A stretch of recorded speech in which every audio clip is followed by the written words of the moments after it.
Iran, Israel, did the nuclear facilities really get hit? Did they not get hit? You hear stories about the fact that those places didn't get hit. There's CNN anchor saying certain things. There's Joy Reid saying certain things here. Joy Reid, I'll start off with that one first. Rob, can you tell me what page Joy Reid is? Joy Reid is, you have to hear this one, folks. Page 16? Page 16. Okay. Joy Reid, let's start the clip from here, by the way. Joy Reid suggests Iran having nuclear weapon might make Middle East calmer. Can you imagine that? Iran having nuclear weapon might make the Middle East calmer. By the way, there are people that agree with her. Go ahead, Rob. Play the clip.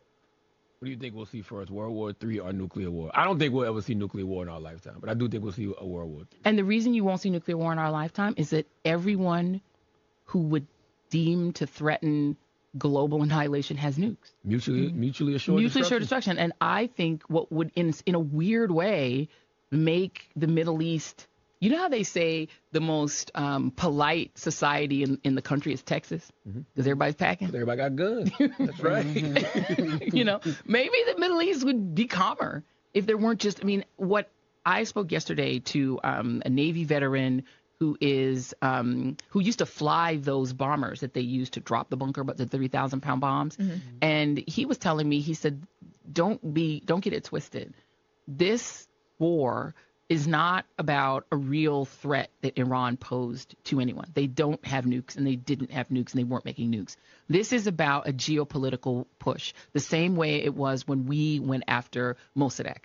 To make it, we would rather an Iran with a dictator who's a puppet than a free Iran who could defy us and take the oil we feel entitled to.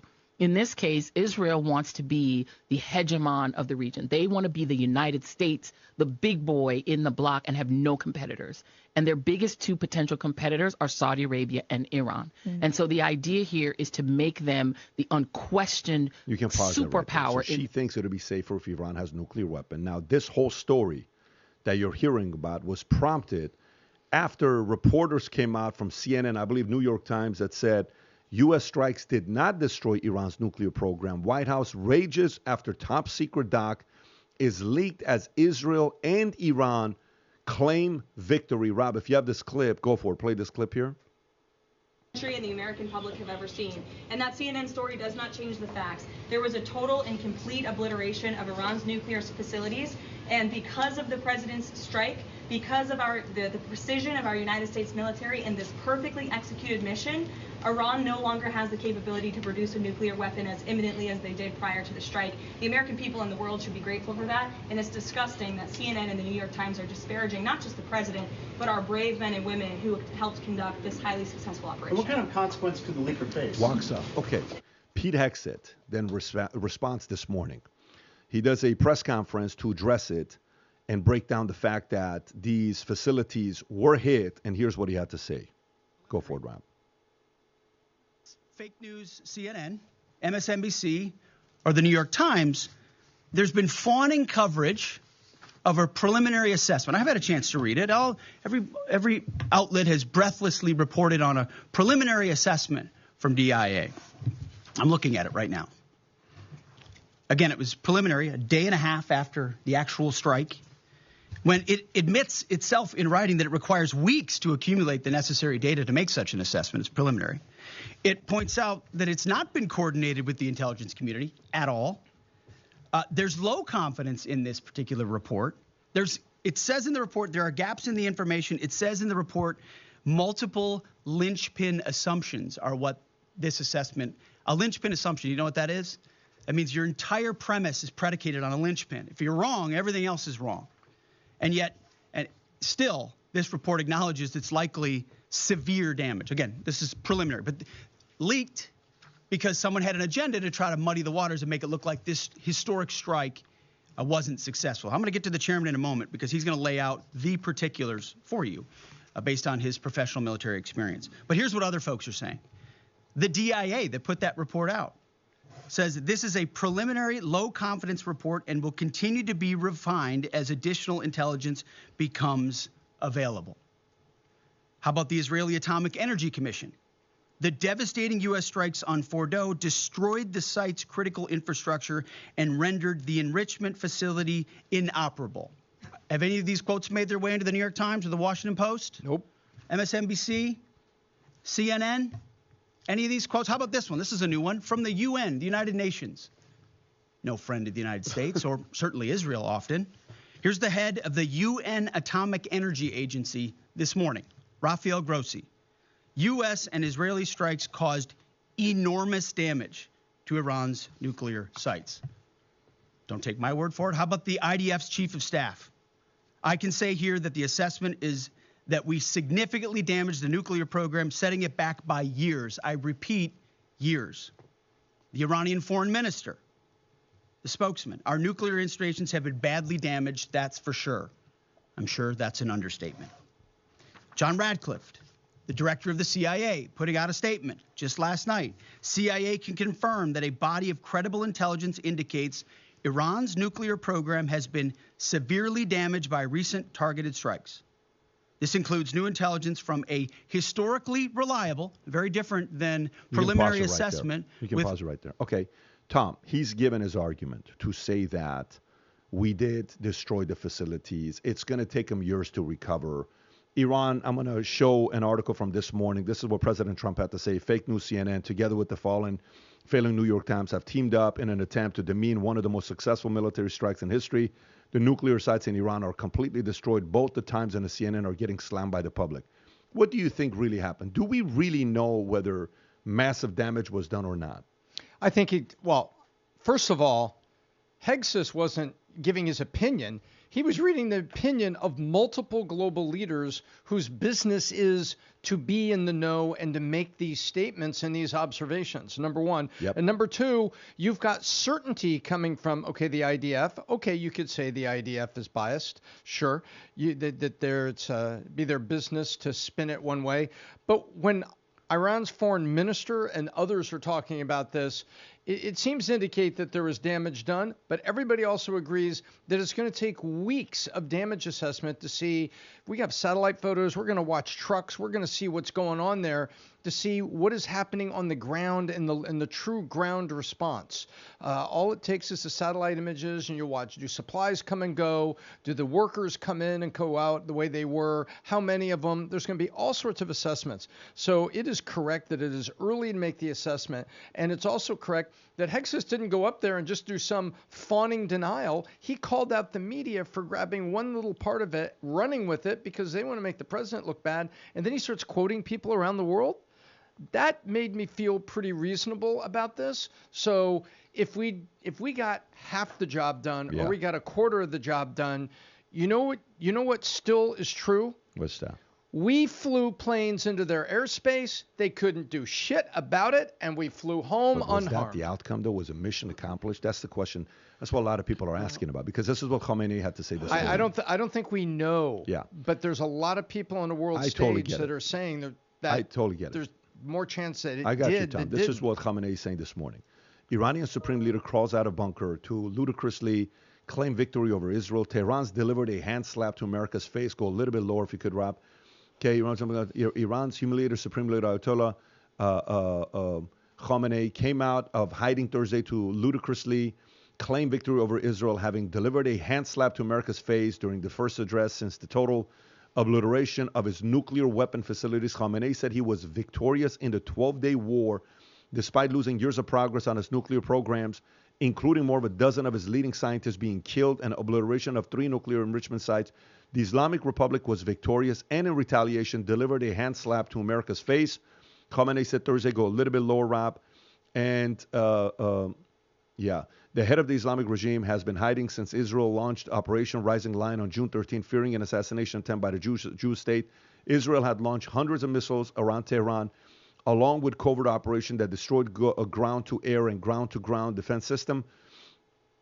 And Khamenei addresses comes 5 days after Trump ordered the 7 B-2 bombers to drop bunker busters bombs on the underground Fordo nuclear sites as nuclear-capable submarines launch cruise missiles at 2 other sites, Natanz and Esfahan.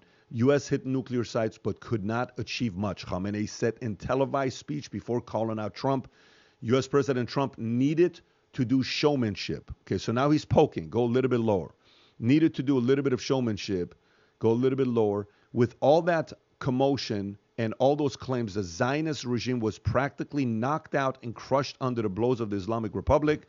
The isolated Iran leader statements are the first since ceasefire was agreed upon by his nation and Israel. Adam, your thoughts on this? So there's a lot to unpack here. So let me just go one by one, and I'll go very quickly. At the cornerstone of everything that's going on, whether it's Joy Reid, whether it's what's happening in New York, whether it's even the Ayatollah, everything is doing an exact opposite of what Trump stands for. So if you're trying to understand the mindset of the Democrat these days, or the socialists, or the progressives, all you have to do is understand Newton's theory, which is for every action, there's an equal and opposite reaction. Oh, so Trump is pro-Israel? Now all of a sudden we're pro-Iran. We're pro-Palestinian. Trump is America first? Well, we're America last. Trump has closed the borders? Let's open the borders. Let's have a globalist mindset. Let's globalize the Intifada. Trump is using ICE? We hate ICE. That's all it is. Show me a position Trump stands for. That's exactly what the Democrats or the globalists are using as their platform to go against the Trump. Trump could cure cancer, and they would be cheering, why did he eliminate cancer? He cost 17,000 jobs. Yeah, exactly. What's that? Yeah. No, if he cured cancer, they would say Trump caused the loss of 17,000 jobs. They would find a way to take the 20% position on it. That's all it is. So if you understand that whatever Trump stands for, they're going to take the opposite position. That at least gives you a little insight to their mindset. Number two, this is where this moron, Joy Reid, who still somehow gets an opportunity to talk, what she doesn't understand. I say this all the time.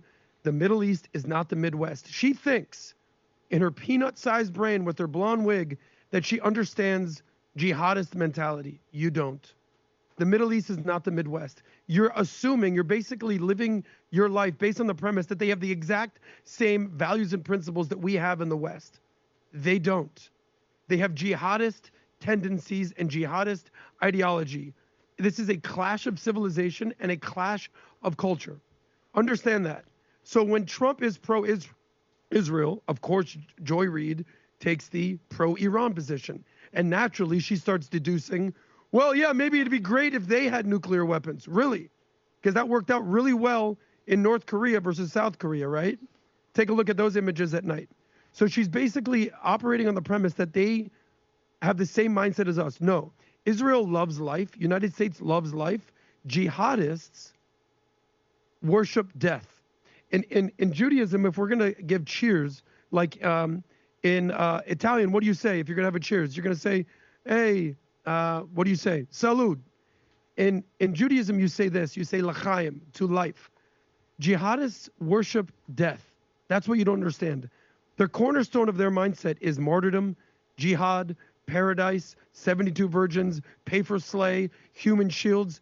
It's a completely different ideology. So now you're operating on the premise that you want to give them nukes. It makes zero sense. And Israel, who's basically our proxy in the region, will never stand for that.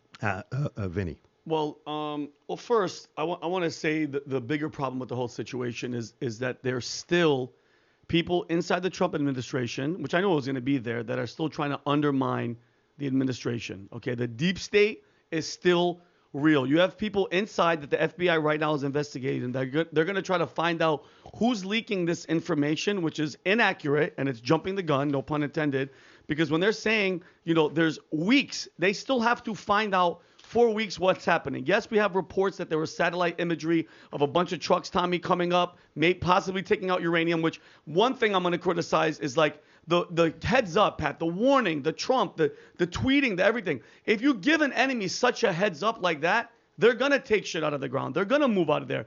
And I did a little bit of research, Pat. The bomb that we use, the 30,000-pound bomb, how deep do you guys think it goes into the ground? How deep? How many feet? 90 meters. So whatever 90 meters is, if 2 meters is 6 feet, 270 feet. Okay, so great. Average 200, and if it's 60 plus feet for reinforced concrete, the Fordo fuel enrichment plant was 250 to 300 feet deep. Okay, even if we're not hitting the actual site itself, everything else is destroyed. The odds of you even Iran's known for having strong concrete. 100%. So opposition is saying the fact that because Iran has the best concrete, it's not going to make it all the way down to the facilities where they're having the uranium. And then you're hearing the stories about how they moved 400 kilos of uranium to a complete different facility, so nothing got hit. That's what some people are saying. And that's why we have to give them a little bit of time, especially when it comes to the assessment of weeks to find out. And I get it. I know what people are going to say. Well, you can't trust the government with all the reports and everything like that. But I'm just saying, from that point of view, they disrupted it. If it was, as Bibi and all them said, they were weeks away from making a nuclear weapon, this has at least slowed them down, okay? I mean, the last thing you're going to have to do is send ground troops, hopefully not American, to go and find out now the site. Because now you can't just satellite to see what's happening down there. You have to send boots on the ground to see what's happening down there. At least out of this whole thing, there was the most minimal civilian casualties. I mean, if you want to count anybody that's down there, any nuclear people that are working on a nuke to freaking attack America. But I think it's going to take a couple of weeks to find out if it's actually real and if they moved anything from the site. Folks, if you're watching this, one of the things that is very important in a time like this, while all the chaos are happening, if you're running a small business or you're an executive or somebody that's a startup, you're trying to raise money, you're trying to sell your business, you're trying to make proper strategic partnerships, maybe take your comp plan to a different level, variable comp to a different level. You want to find a better way to expand your business model, expand your podcast. We had a guy that came to us, a doctor, at 288 subscribers on his podcast.